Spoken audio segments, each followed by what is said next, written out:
I want to come back a little bit more to Hamas because I'm interested in how you view the kind of role that they can potentially play. Because, of course, Hamas, it does say in the Hamas Charter that there is no solution for the Palestinian question except through jihad.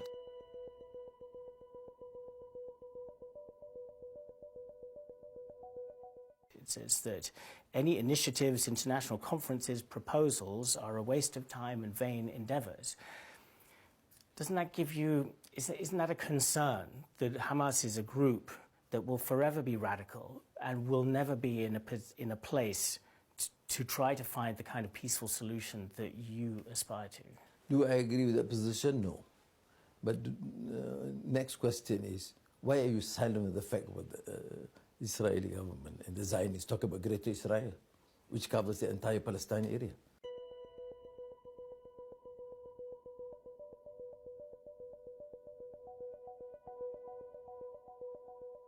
That is why I said, in frank terms, hypocrisy. Do I agree with the Hamas stance? I would say no. But why are you completely muted when it comes to Israelis saying about Great Israel, demolish their homes and don't recognize the Palestinian right? Yeah, well, but that does get criticized by a lot of countries in the Well, international polite community. criticism. Yeah. Not enough. Not the manner and the narrative has been done, the condemnation against Hamas. But no, the issue is not Hamas. To me, it does not matter whether Hamas or not. If you want to find and secure lasting peace and resolution, the people of Gaza, the Palestinians, have to elect their leaders. They decide for themselves. I don't have the right to claim that Hamas should be their representative. I mean, let them decide. You see, and the Israelis, they decide. I mean, you may choose to like the Prime Minister or not, but the Israelis have to decide. And then the legitimate representatives of these must then be compelled to negotiate with supervision of mainly Europe and the neighboring Arab states, and of course the United States. Now, there is a growing desire and a growing recognition that a two-state solution is urgently needed, something that's been talked about for decades and never achieved. Malaysia itself does not recognize Israel, does not have diplomatic relations.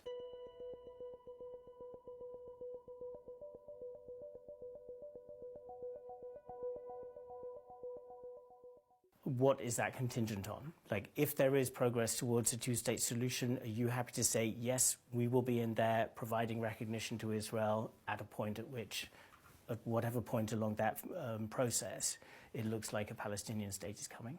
We made it clear that as long as you recognize the legitimate aspirations of the Palestinians, and the rest will have to be recognized and supported. So I don't think there's any contradiction in that. But as long as you have an issue where colonization continues and dispossession becomes the order of the day, it would be difficult to speak and view that there is a possible amicable resolution to the problem. I mean, do you personally recognize Israel's right to exist as a state? Of course, there's for the international community to decide, and they've decided. The issue that we defer the recognition is because the intransigence of Israel, no respect for international law and rule. And I would recognize countries and states that would respect international rule and respect the legitimate aspirations of others. So do you think it was a mistake by the UAE and Bahrain as part of these Abraham Accords to recognize Israel?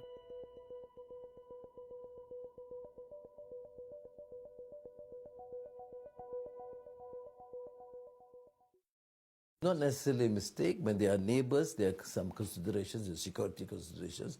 It's for them to decide. We maintain excellent relations with UAE and the neighboring countries. And of course, I've engaged with them. They've explained but there are different considerations. And Malaysia is far away. We can take a more nuanced and independent stance.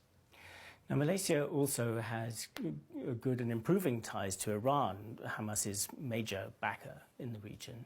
You met President Raisi, I think, twice in recent months. You said after your meetings that you want to see relations enhanced between Malaysia and Iran. How do you explain that? I mean, Iran is one of the most repressive regimes in the world. I mean, you said yourself you spent years in jail fighting for democracy. There are many people in Iran in jail who've been thrown into jail after protests. People have died.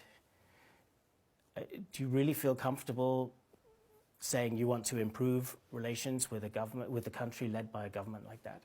Well, I don't view Iran from the prism of the West. Yes, there are excesses.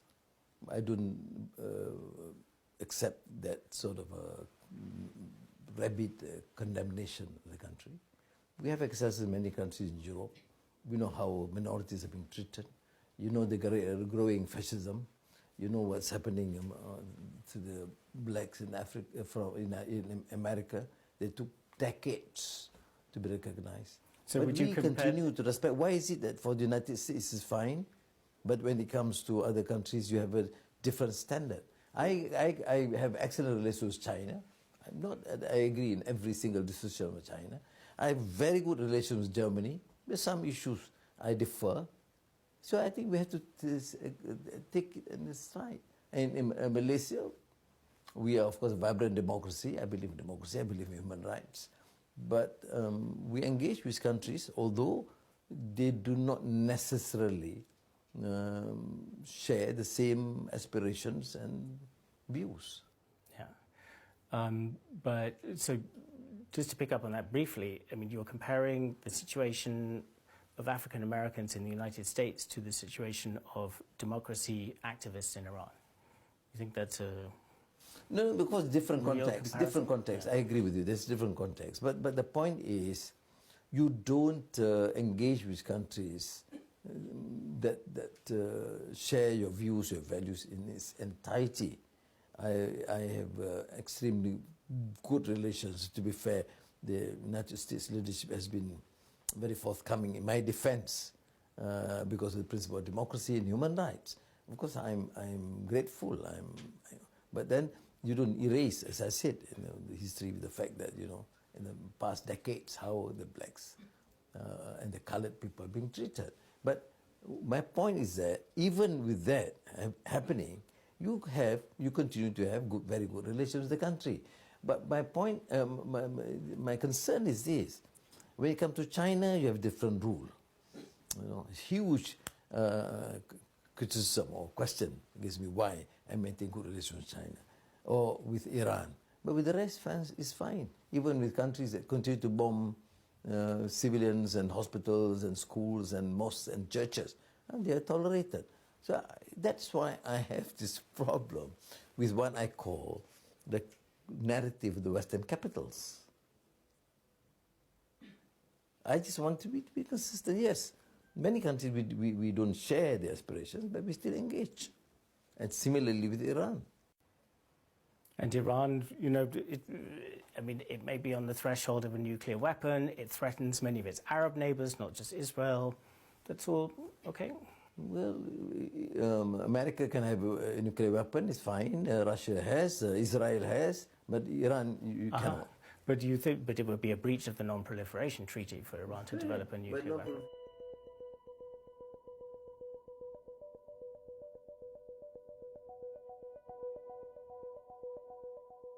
But Non-Proliferation Treaty is, of course, selective. I don't believe in nuclear power armaments. Even in the matter of AUKUS, we have made it a stand.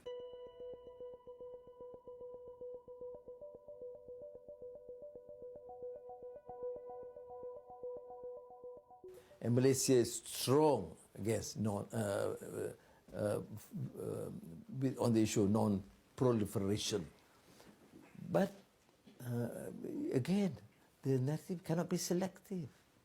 You say yes to one country and you say no to the other country. And that's what's happening in this world. And people are getting more critical. And I know, because I engage with countries in the global south. Some wouldn't have the courage because of a number of reasons to speak up. But this is what is being shared.